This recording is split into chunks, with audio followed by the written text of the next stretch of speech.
पंकज उपाध्याय लगातार जानकारी साझा कर रहे हैं। पंकज, राणा दंपति को सुन रहे थे। नवनीत राणा साफ तौर पर कह रही हैं कि वो तो नहीं थमने वाली, नहीं रुकने वाली हैं, वो अपनी बातों पर कायम है और वो जाने वाली हैं। कह रही हैं साफ तौर पर कि वो तो हनुमान चालीसा पाठ करके रहेंगी।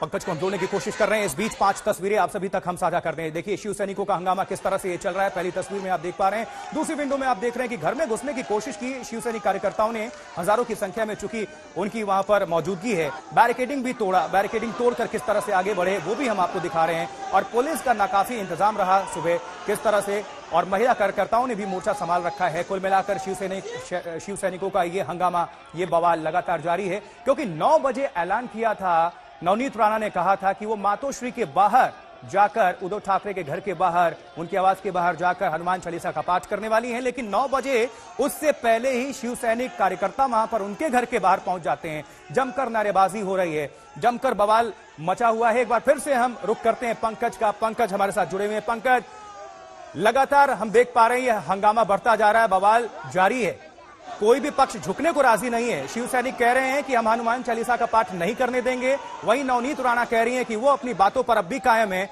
वो नीचे उतरेंगी और मातोश्री के बाहर जाकर हनुमान चालीसा का पाठ करेंगी। तो ये रार तकरार कैसे रुकेगी?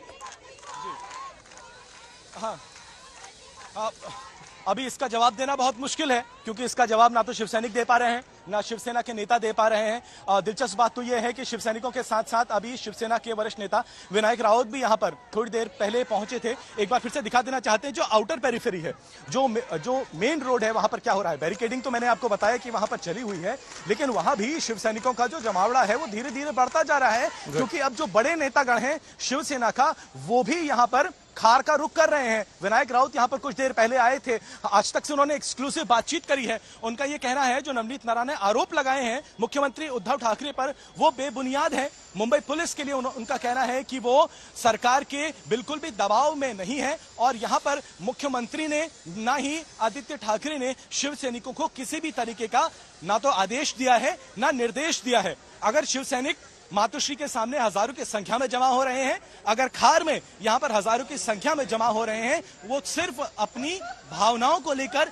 यहां पर जमा हो रहे हैं, क्योंकि तमाम शिव सैनिकों की इस वक्त जो भावनाएं हैं वो आहत हुई हैं। एक बार फिर से आपको दिखा देना चाहते हैं कि जिस जगह पर राणा दंपत्ति रहती हैं, जहां पर उनका निवास स्थान है मुंबई के सबर्बन इलाके खार में, वहां पर क्या हो रहा है। यहां भी घर के ठीक नीचे भारी संख्या में जो शिव सैनिक हैं वो मौजूद हैं, और बीच बीच में रह रहकर शिव सैनिक उग्र हो जाते हैं और अंदर जाने की कोशिश करते हैं।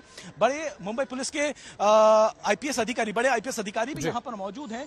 बातचीत आखिर क्या हो रही है ये मुंबई पुलिस इस वक्त नहीं बता रही है। हमने काफी कोशिश करी जानने की कि आखिर what is the mode of communication, क्या प्लान कैंसिल कर दिया गया है, क्या कोई बीच का रास्ता निकाला गया है, क्या बातचीत होगी इसके आगे। तो मुंबई पुलिस इस वक्त कुछ बता नहीं रही है, लेकिन स्थिति थोड़ी तनावपूर्ण जरूर बनी हुई है। विनायक राउत ने यह भी कहा है कि जो चैलेंज दिया गया है वो यहां पर आने का, वो ठीक बात नहीं थी। शिव सैनिकों ने जो कहा है वो मैंने आपको और दर्शकों को पहले ही बताया। सबसे पहले यह कहा था कि किसी भी कीमत पर उन्हें आगे नहीं जाने दिया जाएगा। फिर यह कहा कि कंडीशन बढ़ा दी गई है कि जब तक नवनीत राणा आश्वासन नहीं दे देती कि वो अमरावती वापस चली जाएंगी, तब तक वो ग्राउंड जीरो नहीं छोड़ेंगे। तो यहां पर क्या हुआ है, कुछ शिव सैनिक मैं देख रहा हूं इस वक्त वापस जा रहे हैं, क्योंकि मुंबई पुलिस ने भी कई शिव सैनिकों से आग्रह किया है कि वो यहां पर स्थिति तनावपूर्ण हो रही है, वो यहां पर जमा ना हो।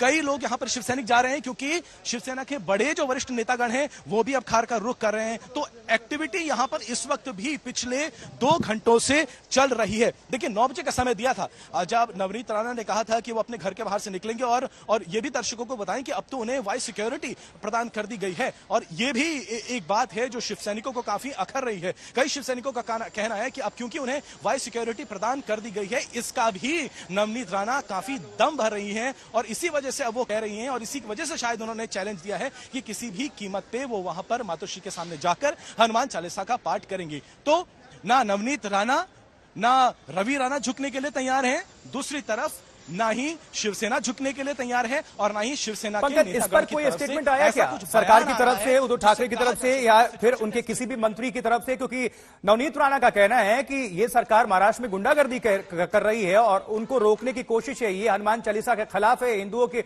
धर्म के भावनाओं के खिलाफ है, साफ आरोपों की वो झड़ी लगा रही हैं, बारिश कर दिया आरोपों की उन्होंने। कहती हैं कि उद्धव ठाकरे, महाराष्ट्र की सरकार अपने पावर का दुरुपयोग कर रही है।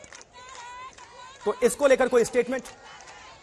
जी, इसीलिए क्योंकि जो यहां पर जी फिलहाल जो स्टेटमेंट है वो शिवसेना के वरिष्ठ नेता विनायक राउत की तरफ से ही है। मैंने उनसे पूछा था क्या मुख्यमंत्री उद्धव ठाकरे की तरफ से या फिर शिवसेना के बड़ी अधिकारी की तरफ से कोई आदेश आया है। अगर आदेश नहीं आया है तो क्या कोई निर्देश है कि आखिर शिवसैनिकों को आगे करना क्या है, क्योंकि स्थिति आखिर कैसे संभलेगी। लॉ एंड ऑर्डर की सिचुएशन हो गई है, बैरिकेडिंग तोड़ दी गई है। कुछ समय पहले शिवसैनिकों ने गेट तोड़कर अंदर जाने की भी कोशिश करी थी। तो उनका साफ कहना था, विनायक राउत का, जो शिवसेना के वरिष्ठ अधिकारी हैं, उनका कहना है कि मुख्यमंत्री की तरफ से कोई भी आदेश निर्देश नहीं आया है, आदित्य ठाकरे की तरफ से कोई भी आदेश निर्देश नहीं आया है। और जहां तक महाविकास आघाड़ी सरकार का सवाल है, तो जैसा कि मैंने पहले भी कहा कि ये रातों रात लिया फैसला नहीं है। नवनीत राणा ने बहुत पहले ये कह दिया था कि वो हनुमान चालीसा का पाठ करने वाली है मातुश्री के सामने, और तभी गृह मंत्रालय ने ये कह दिया था कि किसी को भी इजाजत नहीं दी जाएगी कि वो लॉ एंड ऑर्डर अपने हाथों में ले। और कल तो एक नोटिस भी दे दिया था, मुंबई पुलिस ने एक नोटिस भी दे दिया था राणा दंपत्ति को और कहा था कि अगर स्थिति बिगड़ती है तो उसके लिए आप ही जिम्मेदार रहेंगे। लेकिन राणा दंपत्ति ने पलट कर कहा कि वो तो जाएंगे, हनुमान चालीसा का पाठ करेंगे, और अगर लॉ एंड ऑर्डर सिचुएशन पैदा होती है तो उसके लिए राज्य सरकार और मुंबई पुलिस जिम्मेदार होगी। तो एक स्टेलमेट यहां पर बन गया है। नवनीत राणा को हम पंकज सुन रहे थे, वीडियो मैसेज के जरिए उन्होंने क्लियर तो कर दिया है कि वो नीचे उतरेंगी और अपनी बातों पर कायम है और साथ ही हनुमान चालीसा का पाठ वो करेंगे। लेकिन ये जानकारी नहीं मिल पा रही है कि आखिर वो कब उतरेंगे और कब हनुमान चालीसा का पाठ शुरू किया जाएगा। कुछ अपडेट इस पर? जी बिल्कुल ठीक है, आपने 9 बजे का समय दिया गया था, ये तो सार्वजनिक कर दिया गया था कि उन्होंने बोला था कि वो चैलेंज एक्सेप्ट करती है। एक तो अब ये देखिए ना, जिस तरीके की शब्दावली का इस्तेमाल किया गया है कि कम वक्त में हम वहां पर जाएंगे, हम चैलेंज देते हैं। हनुमान चालीसा का पाठ करने से आखिर किसको मुसीबत हो सकती है, आखिर इसके ऊपर क्या विवाद हो सकता है। हमने तो पहले से इजाजत देने की कोशिश करी थी, मुख्यमंत्री ने हनुमान चालीसा पढ़ने से इनकार कर दिया था, इसीलिए हमने फैसला किया हम वहां पर जाएंगे। तो ये जो शब्दावली है, इससे शिवसैनिक काफी गुस्साए हुए, काफी उग्र हैं। एक बार फिर से नारेबाजी शुरू हो गई, क्योंकि मैं कह रहा हूं ना, बार बार जो शिवसैनिकों का गुस्सा है वो फूट पड़ता है। कई शिवसैनिक जानना चाह रहे हैं कि आखिर 9 बजे का टाइम दिया था, आपने चैलेंज दिया था, तो 9 के तो अब 10:30 हो गए, आखिर आप कहां हैं? कई लोग बिल्कुल पंकज, हम देख पा रहे हैं किस तरह से महिला कार्यकर्ताओं की भी वहां पर मौजूदगी है और वो नारेबाजी कर रही हैं। लेकिन सबसे बड़ी बात कि ये मामला कहां जाकर रुकेगा, कहां जाकर थमेगा, क्योंकि कोई भी पक्ष झुकने को राजी नहीं है।